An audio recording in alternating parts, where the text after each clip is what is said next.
बताओ बहनी, एक तो इतना लूह चलत बा, आ यही दोपहरिया में हमरे बूढ़ा जाके गोबर पाथत हन। अब केकर हमार नहीं छोटकी के मेहरारू लोग सवेरे सवेरे गोबर पाथ लेथिन, और हमरे छोटकी बहुत ही चालाक बा। हमरे बूढ़ा से दोपहरिया में गोबर पथावत है ताकि हम ना देख पाई। अब लुहाई यही है, तबीयत खराब हो गई तब तो ये कहिए दुल्हन हमार तबीयतिया खराब हो गई। अब चली कुल काम धाम छोड़ के उनके सेवा करी। जब हमारे देवरानिया अपने बहनिया के बोलाए बा तब का करे बूढ़ा जाती नौकर काम करवावा। जब सास के बिना उनके नहीं चलत बा तब का करे उते भरे मलगाए गए रहीन। ऐसे बढ़िया एक कम रहतीन तो न चलता है। आवे दो तनी बूढ़ा के तब वही लागे पूछी तोहार केकरे में रहा विचार बा, छोटकी में ना हमरे में। बताओ बहनी, अपने सास के मूड दे हम करी, सेवा सत्कार हम करी, खियाई पहिराई हम, और काम करवाओ थी जाके छोटकी के। और हमारे बूढ़ा वैसे ही बाटिन, जब छोटकी बिना ना रह पावत है तो छोटकी हम जाके रहे का करे हमरे में रहत हैं। का हम मना करत है छोटकी में ना जाके रहे? बूढ़ा छोटकी में जाके रही का हमार नहीं चली। ए बड़की दुल्हन लेव लौकिया ला दिए ही। तुम्हें तो हम दुई ठी लौकिया लावे कह रहे अम्मा, काहे एक ठुलायू? सुन दुल्हनिया, दुई लौकी लाए रहे, एक ठू छोटकी दे दिए, काहे ओकरे बन में कुछ रहा ना, एक ठू लेके चली आए। का कहू एक लौकिया छोटकी दे दियू, जाना थी कुया लगवा तबो तू जाके एक लौकिया हमरे खेतवा में के ओका दई आयू। छोटकी के देख के तुम्हें ज्यादा माया लागत है। अगर ऐसे ही रात का करे वलगाए गए रही है ओकरे कुछ बनवे के ना रहा है तो हमरे माया लाग एक ठू उठा के दे दिए। तू दोनों जनी तो हमारे पतोहिया है, हम ही दोनों जनी के लेके आया है, क्यों भाग कितना आया है? देखा था अम्मा छोटकी को तोहर ज्यादा मुंह बढ़त जात बा। उ दिना भुलाए गए जब सबके समनवा तोहर पनौती उतार ना रही, तब तो कहीं मुँह लुकवावे तुम्हें जगह ही नहीं मिलत रहा। बड़ी जल्दी भुलाए गए तो। दुल्हन सब तो एक जैसा ना होतीन, तू समझदार है, उ बड़ी है, उ तोहरे समझदारी बा, बुद्धि बा, और ओकरे का बा, ओकरे कुछ नहीं बा। ओकरे जैसे अगर तू बनबू तब तो घर चलिस रहा। बिना समझदारिये उनके बियाह शादी हो गए, अब तक उनके समझदारी ना आए। का वो दूध पीती बच्ची है? उ जितनी समझदार बा न अम्मा, न उतनी समझदार तू ही है, न उतनी समझदार हम ही है। तब न उते आवत अपन चूल्हा चौका लगा लीस। आ तू हमारे चोरी छिपे यही कड़ी दोपहरिया में जाके छोटकी के गोबर पथवावा थे। वो तो अपने बहनिया के बुलवाए बा ना, काहे न अपने बहनिया से पथवाते, का कर तुमसे पथवावे जात है। आ तुमू भलो सही बात, इतनी मैगर बन गई कि न देखो दोपहरिया न देखो लूह चली गई गोबर पाथ है। अगर तोहार तबीयतिया खराब है तब तो हम तोहार सेवा सत्कार दवाई दरमन कुछ नहीं करी। वही छोटकी गोबर पाथे गए वही वो ले तुम्हें ठेल दी, वही तोहार दवाई दरमन कराई। तुमसे कामवा करवावे मुकरे तनको लाजो ना लाग।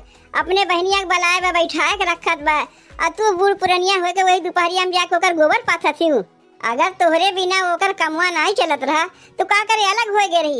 एक में रातिन हम मिलजुल के कमवा न करवाई ले। देखो दुल्हन, जितना तोहरे लिए हम माया करी थे उतना छोटकियों के लिए माया करी थे। काहे कि तू दोनों जनी हमारे पतो न है। पतो चाहे अपने सास के माया करें चाहे ना करें, लेकिन सास अपने पतो के माया करवे करथिन। छोटकी पतोहिया भले अलगे बा, लेकिन अगर ओकरे कुछ घटत है ताक हम कहते अम्मा हमरे ई ना बा, अम्मा हमरे वो ना बा, कौनो अपने माई से ना जा कहते हैं।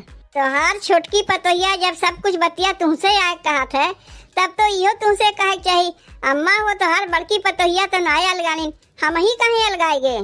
खियावे पियावे बिना तू अलगे हो गए ताकि काम धाम ना करे पड़े, दी परानी अकेले बनाए खाए ली। आ कमवा करे नहीं बिना तोहरे उनके चलवे नहीं करता है। जाए दे बड़की, का बिना मतलब के झगड़ा मचाए है? काहे नहीं झगड़ा मचाई, तोरे कौनो चीज कमी रखे है हम सेवा सत्कार में, खियावे पियावे में, कोढ़ावे पहनावे में, तब का कर छोटकी गण गुलामी करे जाती हूँ। देखो अम्मा, अगर एक दाई तुमसे हम फेर ले ना फिर अपने तुम्हें ना रखी हम जाए छोटकी हम रही। अब ये देख लो बहनी, अपने बूढ़ा का महतारी से बढ़ के मानत रहे, यही लिए इनके इतना सेवा सत्कार सब कुछ किया करते रहे कि इन्हें कोनो चीज के कमी ना महसूस हो। इन्हें देखो खात पियत है नहीं, ओढ़त पहरत नहीं है, और जाके काम करवावत है छोटकी की यहाँ। कितना ताव देखा है कह रही छोटकी, हमें केहू जरूरत ना है बा, जरूरत पड़ी तो अपने बहनिया के हम बुलवाए ले, उसे काम करवाए ले। तो बुलवाए बा बहनिया के, काहे ना उसे कमवा करवावत, का करे हमारे बूढ़ा बुलवा काम करवावत है। रुको ना तनी अमुआ काट ले, काहे अचारवा बनावे के बा ना, तब वही लगे माइक लगे जाई थे खबर लेवे। कहाँ रह गई नम्मा, बहन तक आई नहीं। औतिन तनी उनसे गेहुआ बनवाई ले, लौकिया दे के चली गई, कहीं दुल्हन अब्बा हम आवत है, देखो इतनी देर हो गई आवे के नमुए नहीं लेते। कहीं ऐसा तो ना कि जीजी रोक लिए हुई हैं, अम्मा के आवे नहीं दिए हुई हैं। सबके घर के जेठनिया ना बहनी ऐसे ही होते नक्चरी जैसे जीजी हैं। ले रे छुटकी पकड़ अम्मा के। काव अम्मा यही झोलवा में हैं। अम्मा झोलवा में ना है, हमहू जाना थी। ई झोलवा अम्मा के उनके कपड़ा लत्ता यही बाय। अब से अम्मा तू संभरबू। काहे अम्मा का हम संभारी? जब अम्मा से गोबर पथवावत है, चाउर पछवावत है, गेहूं बनवावत है, तब का करे अम्मा हमरे में रही है। अब अम्मा जिंदगी भर के लिए तोहरे में रही है। अब से अम्मा तू ही संभालबू, हम ना संभारी। तोहार दिमाग तो ना खराब बा जीजी। जैसे तू उनके पतो हो वैसे हमहू उनके पतो है। तनी से गोबर पथवा लिए, तनी से चाउर बनवा लिए, गेहूं बनवा लिए, सीधे सास के हमरे ही उठेल दियो।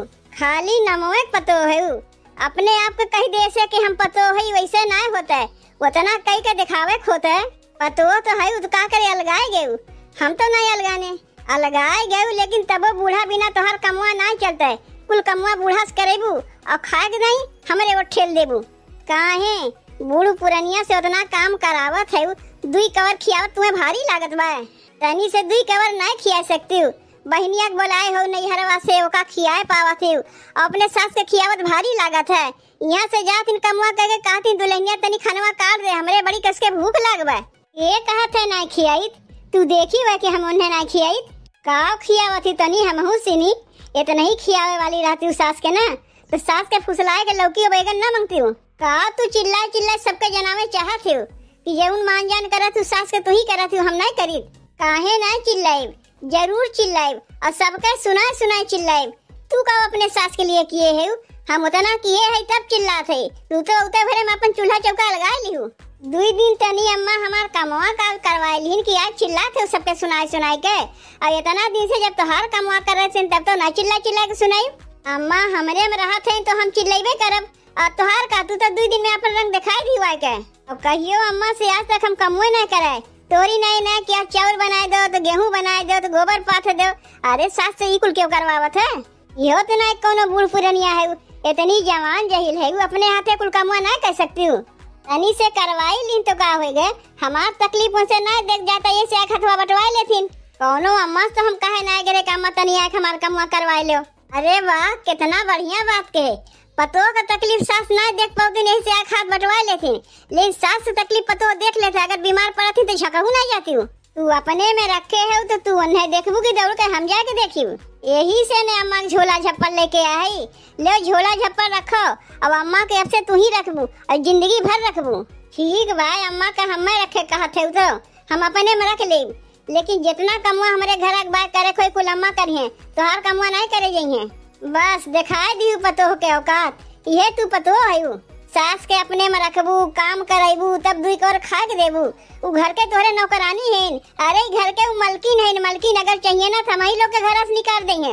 जब तुमसे अकेले कमवा ना होता तब का इतनी ताव दिखावत रहू कि हमें केहू की जरूरत ना बा। अगर काम करवावे कोई तो अपने बहनिया के बुलवा ले, वो से काम करवाई तो तोहार बहनिया ताए बा काहे ना कमवा करवावत है, काहे अपने सास से करवावत है।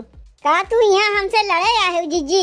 लड़े ना आए, तुम्हें चेतावे आए। अगर दोबारा से कहियो हमारे साथ से कोनो काम करायू तो हमें जाना तू कैसे नहीं झटवा पकड़े घिसराए नहीं तुम्हें। तनी से दुई दिन अम्मा आके काम काव कराए लिहिन के इनके नकिए चनक नहीं टेढ़ हो गए।